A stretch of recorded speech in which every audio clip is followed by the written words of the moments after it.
Now let's talk about how you can save your emails as PDFs on your iPhone, because that is really useful. Obviously, you might want to share or save the email conversation. So if you get inside your mail app from Apple, for example, right? So this might be something that you are interested in. Let's say that we have this email that we want to save as PDF.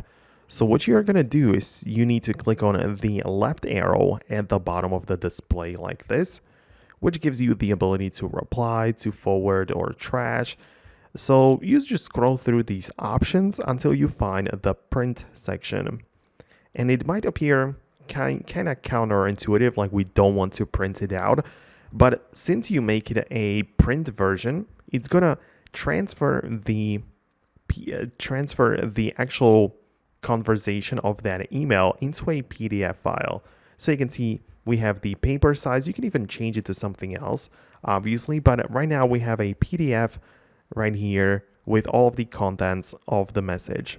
And since we don't want to print it out actually and physically, we can just click on a share and save that PDF document somewhere else.